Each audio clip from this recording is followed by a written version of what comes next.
Salut la team, on se retrouve pour cette vidéo NBA. Nous aurons 10 matchs à traiter au programme. Je suis déjà impatient parce qu'on va quand même avoir un sacré programme et de belles affiches en perspective. Je me présente, je m'appelle Axel, je travaille chez Rue des Joueurs. Je suis plus ou moins spécialisé, on va dire, dans les sports US. Et là, en l'occurrence, on va parler de NBA comme vous en avez l'habitude. Vous avez noté ce rendez-vous, c'est les lundis, mercredis, vendredis. On fait des vidéos 3 fois par semaine pour parler de balle orange et spécialement de NBA. Cette NBA qui nous fait tant vibrer.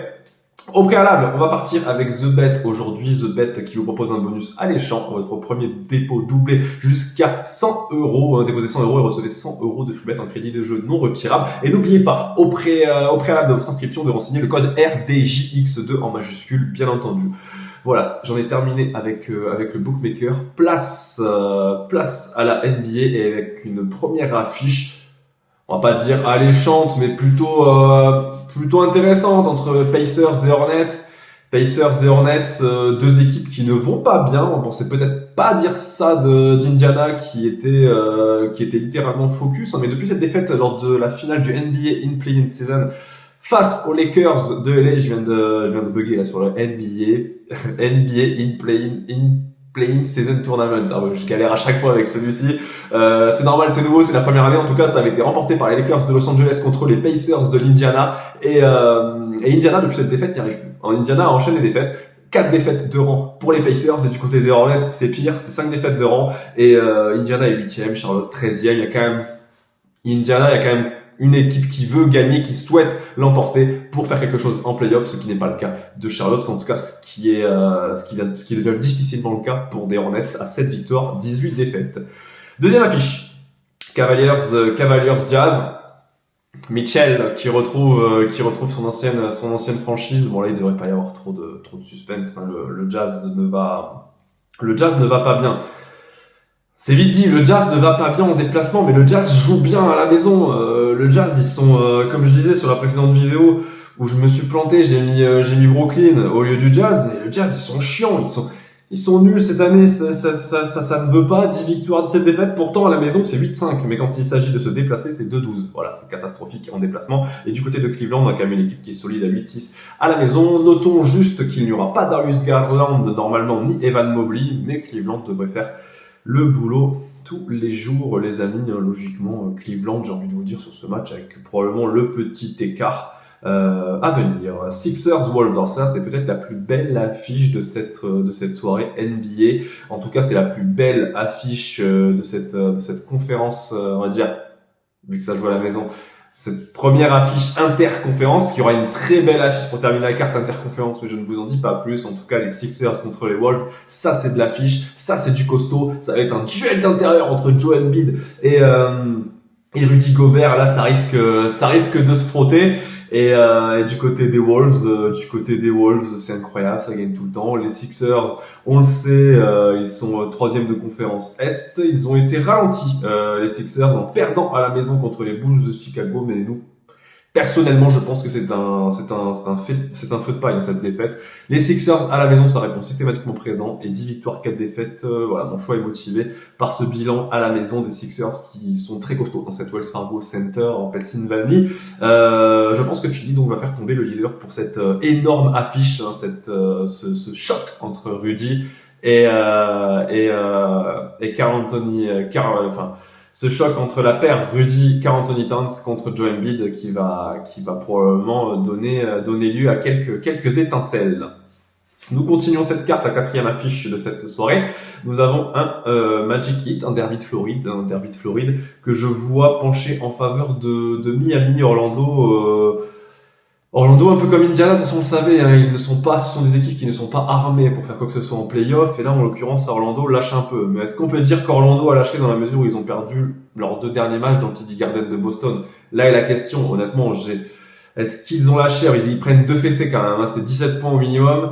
Moi, je vois quand même Miami le faire en déplacement, d'autant plus que Miami, cette année, ça se déplace mieux qu'elle ne reçoit. Miami, pour ma part, dans ce derby de Floride. Raptors Nuggets, voilà, Raptors Nuggets. Est-ce qu'il faut en dire plus? Non, Denver. Denver, même si Denver, je les bête très rarement en déplacement. Là, en l'occurrence, face à Toronto, il y a rien, quoi. Il y a rien cette année à Toronto, c'est 11e de conférence Est, 11 victoires, 15 défaites, ils vont être tric-crac pour jouer les playoffs. Je préfère jouer Denver tous les jours, en plus la cote est plutôt intéressante. 6e affiche, Nets, Knicks, Derby de New York, on a que des affiches de ouf de toute façon aujourd'hui. Derby de New York, donc Nets, Knicks.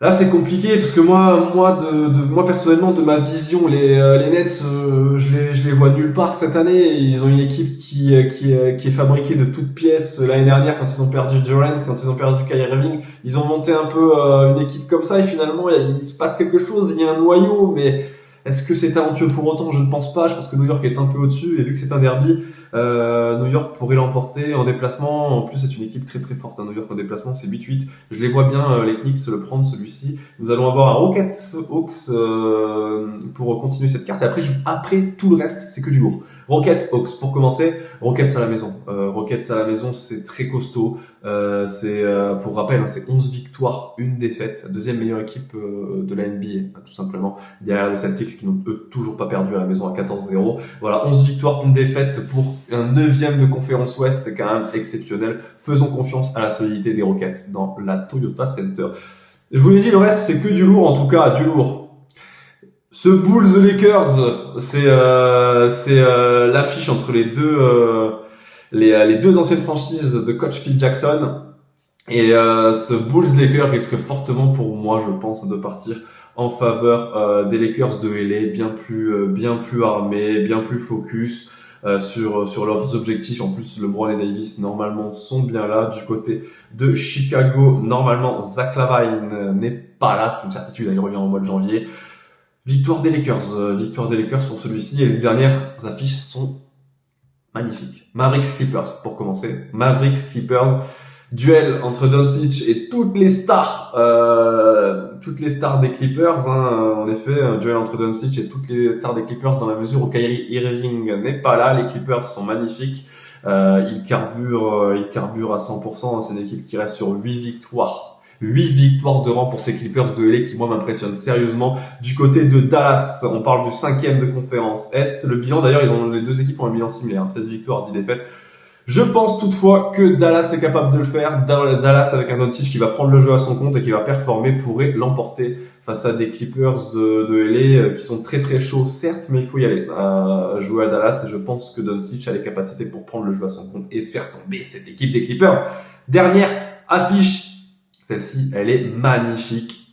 Sacramento-Boston. Boston qui aura joué la veille du côté de Golden State se retrouve à défendre son beefsteak contre les Kings dans la Golden One Center, dans la capitale californienne. Là, c'est vraiment une très très belle affiche entre clairement deux oppositions de style. D-Fox sera bien là. Du côté de Boston, seul problème, faut se méfier dans la mesure où l'équipe est en back-to-back. Est-ce qu'il n'y aura pas un repos forcé? Pour le moment, non. Boston va entamer un long road trip à l'ouest et je vois bien Sacramento en profiter. Rappelons-le, Sacramento aussi est une équipe ultra performante à la maison, 10 victoires, 3 défaites. Voilà, je vois une victoire de Sacramento. J'en ai terminé. Ça a mis le temps pour moi de vous rappeler que les jeux d'argent sont interdits aux mineurs, qu'il faut jouer en fonction de ses moyens. Faites-vous plaisir avant les fêtes. C'est bientôt d'ailleurs, là. C'est bientôt Noël, c'est dans 5 jours. Et je vous souhaite une excellente journée. On se retrouve vendredi. Ciao, ciao.